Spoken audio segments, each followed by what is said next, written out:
Okay, we're looking at great spotted woodpeckers, which is the subject of chapter 8. And this photograph that introduces the chapter is by Bride Thomason of Shetland Nature. A stunning image of a juvenile northern great spotted woodpecker in Shetland in autumn 2013. So to dive into the subject, one of the ways that I've learnt about some of the rarer races and forms that occur is by learning the common one. In fact, sometimes I'll try and look at them as if I know nothing. I've never seen them before, I've not read anything in a book. What do I see? Well, here's an adult male British great spotted woodpecker. We have our own island race. This is the adult male. There's the red in the cap that shows it's a male. It's a bird with the rest of the cap is all black. And look at the shape of the bill, which is long and slender and particularly pointy. It's not particularly fat and it's not particularly blunt-ended. Just see, and the adult birds, I'm still researching this, you'll see why in a minute. This has 1, 2, 3, 4 white spots on the visible part of the outer primaries. So every time I've seen a British great spotted woodpecker, I've thought, what would I know a northern if I saw one? Well, this was the first one I saw.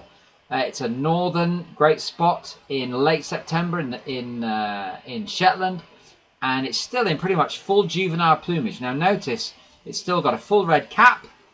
It's got nice white cheeks, a little white collar here, and white in the scapulars, and the bill is fat and chunky and a bit more blunt-ended, not so pointy. So moving along, here's another by Bride Thomason again of Shetland Nature. Look at the bill on that. It's big and fat, and it's got a full juvenile head on it. It's important to know these things because these things do reach, for British birdwatchers, do reach Britain, and they've reached Ireland, they've reached the west coast, they've reached the south coast, they've even reached the Midlands inland of Britain. Now here's a British young great spotted woodpecker in October. They look different. The red crown is molting. They start to molt much earlier because they don't have to use their energy to emigrate or and get involved in eruptive things. So generally British birds don't have the red crown. They've got a slightly more pointy bill coming through, and look, they're buffier.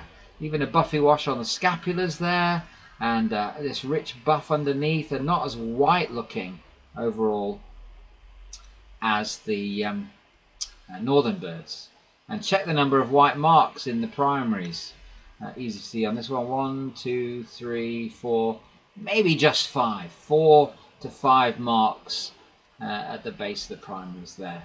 Now here's a northern I photographed again in Shetland, a different bird, a bit more of a pinky crown, big fat bill, not exactly drilling wood at the moment. The only food he could find, I guess. Look at this juvenile. 1, 2, 3, 4, 5, 6 very obvious white marks on this juvenile outer primary, clearly visible. And it's still got the little white tips that juvenile has. They're a bit worn. Adults don't have white tips. Fresh juveniles have them. They get worn, but they're still visible there. But I noticed this last year. There's the end of the tip there, and then 1, 2, 3, 4, 5, 6. And another one. 1, 2, 3, 4, 5, 6. Now, when I looked into it, I couldn't find examples of great spotted woodpeckers in juvenile plumage from Western Scandinavia that had 6 spots. They only had sort of 5 spots, like the British birds could have.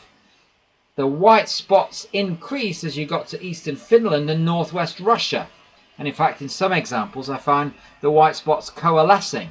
So I'm wondering if our invasive great spotted woodpeckers are coming from further afield. Here's a different bird again on Shetland. 1, 2, 3, 4, 5, 6.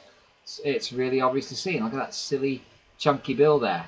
So this is explored further in that chapter on the woodpeckers. But I'll leave you with this one, which was, I think, early one morning. Saw this juvenile northern great spot in October in Shetland, and I'm ready for my next one.